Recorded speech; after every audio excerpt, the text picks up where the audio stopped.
Shane Dawson just released his final conspiracy theory video from his series, and it was with Brittani Louise Taylor. But it has a lot of people asking, what are their true motives? Was Shane really just doing this to get more views and get more money? What is Brittani Louise Taylor really doing? Is she just trying to peddle some more books, make some more money as well? Well, in this video, we're gonna figure that out.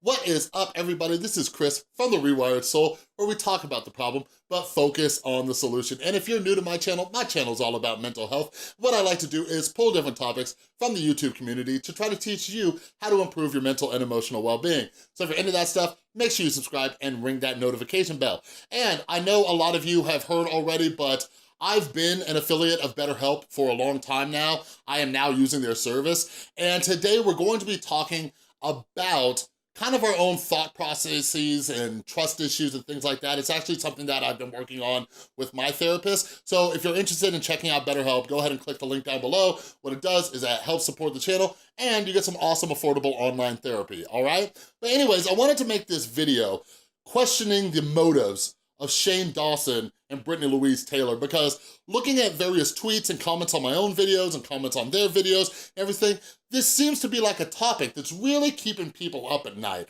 all right? So basically, for those of you who are like the 5 people who haven't watched the Shane Dawson series with his conspiracy theories, so Brittani Louise Taylor is an old friend of Shane Dawson. He brought her on. She basically fell in love with a guy and had a baby with this man, who eventually became both emotionally as well as physically abusive. There's, you know, signs of potential human trafficking and things like that, which wasn't proven, but a lot of people think it's geared towards that way, but I'm not gonna touch on that. But anyways, I wanna talk about this because a subject that keeps coming up, and it kind of, I guess it kind of surprises me, but it kind of doesn't, is that people are saying, oh, they're just trying to sell more books. They're just trying to get more views and sell more books, because after the series, or like after the premiere, Shane Dawson went on Twitter and, you know, he was saying, hey, check out Brittani Louise Taylor's book, check out this, right? And something that I've noticed, especially in my own personal experience, which I'll touch on soon, is that people are questioning the motives, the intentions of Shane Dawson and Brittani Louise Taylor, right? Like, why did they do this? Did they just want views? Did they just want money? So like when I made some of my last videos, I was talking about how like, I'm very glad that Shane and Brittani brought this subject to light. Maybe it made more people feel comfortable with talking about their own trauma, their own abusive relationships. Maybe it encouraged people to go get help. I think her book is a phenomenal thing. It takes a lot of strength and courage for somebody to come out and share their story so publicly and get so vulnerable in front of a large audience. It's something that I was talking with Illymation about, and I hope you guys all watched that video. Like, it bummed me out because Illymation and I, we're friends now, but even before that, I just felt awful for her. I'm like, oh my God, like people questioning this, people questioning you and saying these awful things, and Illy and I talked about, you know, how she's been handling it and dealing with her mental health. So something that I've dealt with for a very long time is that I'm always questioning people's intentions and motives, right? And I think part of it, some of it, might be because I didn't have good intentions, I didn't have good motives, and I kept a lot of people around who didn't either. People who hung out with me were only using me for something, either money, a place to stay, drugs, alcohol, back in my addiction days, all those things, but I surrounded myself with people as well who I could get something from, right? And this is kind of learned behavior, if you will, from people I saw in my life, like the adults that were around in my life. I kind of saw this kind of give and take, give and take, give and take type of deal. And that's what I thought, you know, friendships or relationships were, which is not a good thing. But also, you know, speaking with my therapist and going back through my past and everything, I developed a lot of trust issues, you know, with my mom because she was an alcoholic. Even though she's sober 13 years now, some of that still, you know, lingers around. So whenever I'm watching something on YouTube even, I'm sitting there, I'm like, what's their motive? What's their intention? What do they want, right? Like, something that really freaked me out was when I first got sober through 12-step programs, was like people kept like giving me hugs and wanting to talk to me and hang out with me. They kept telling me to come back to meetings. I'm like, whoa. what do you want from me? And it's like, what could you want from me? I was a newly sober addict. The most I had was like 3 pairs of clothes, an oxygen tank, and like $10 to my entire name. Other than that, I was useless. So it didn't make sense why people wanted to befriend me, why these, wanted to like, have me around, right? But it all goes back to trust issues. Having trust issues and checking, or not even checking, questioning everybody's motives and intentions, that's like a defense mechanism. That's this wall that we put up, and we do that to try not to get hurt, right? And it's just interesting because a lot of people, you included, might be doing this constantly, questioning everything you see and why are they doing this? Oh, this person just wants money. This person just wants views. This is this, right?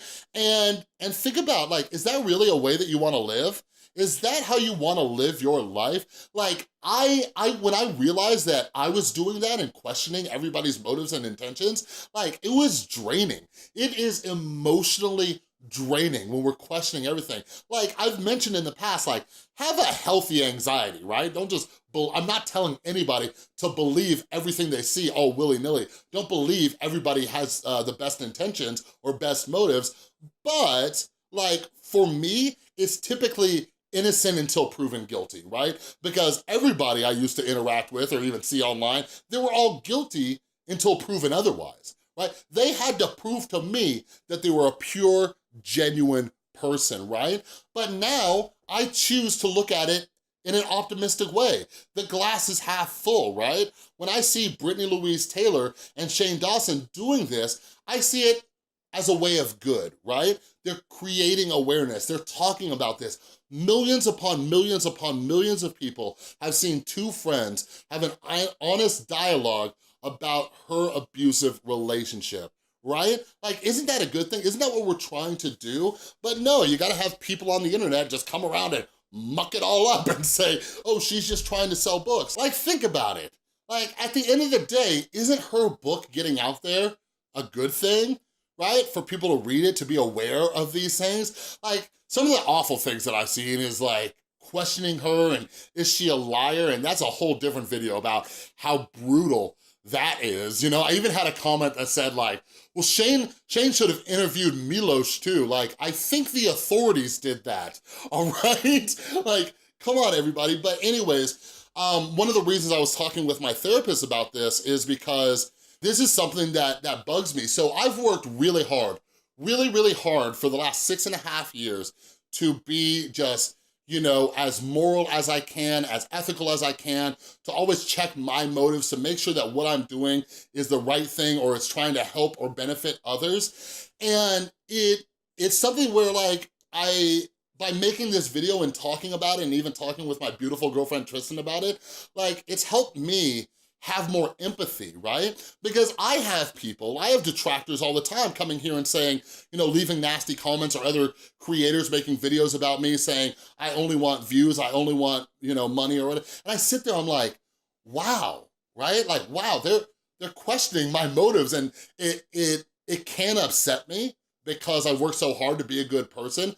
But at the end of the day, I get it. I totally understand. I used to be those people. So now I have a more empathetic view towards them and understand where they're coming from, because that's how I used to be. Heck, like, you should question, all these things, but like, is it something that's consuming a lot of your emotional energy? Is it something that's keeping your walls up from other people, right? Is it something where you are neglecting yourself from potentially getting help because you're wondering about somebody else's motives? Like, working in the drug and alcohol treatment center, like, trust me, this ain't my first rodeo. I've had so many clients just accuse like the staff members of only doing this for the money. And if any of you work in the mental health field, you know that the money's not that great, all right?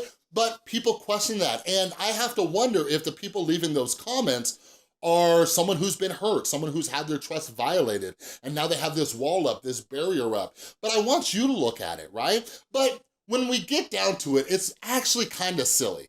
It is kind of silly. So there's 2 alternatives, all right? This is a very black and white thing. There's 2 alternatives here. Like, on one hand, we can sit there and just, hope for the best that Shane Dawson and Brittani Louise Taylor are trying to share a message of hope and inspire other people to go out and share their story of abusive relationships, we can hope that. Or on the other hand, we can assume that we're mind readers and we just automatically know what somebody's intentions and motives are with absolutely no evidence, right? Like, think about that for a second.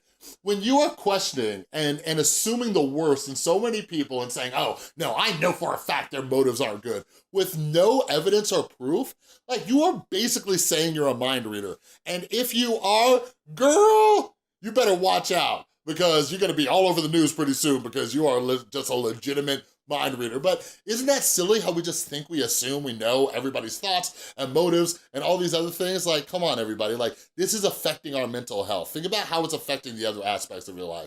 All right, but anyways, let me know down in the comments below. Do you have trust issues? Are you constantly questioning everybody's motives? And answer this down in the comments below. Do you think that this is helpful or is it hurtful when it comes to your mental health? All right, but anyways, that's all I got for this video. If you like this video, please give it a thumbs up. If you're new, make sure you subscribe and ring that notification bell because I make a ton of videos. And a huge, huge thank you to everybody supporting the channel over on Patreon. You are all amazing, and I will be posting the Patreon Q&A next week. And if you would like to get involved with the Patreon Q&A and other perks and stuff like that, click or tap right there, all right? Thanks again so much for watching. I'll see you next time.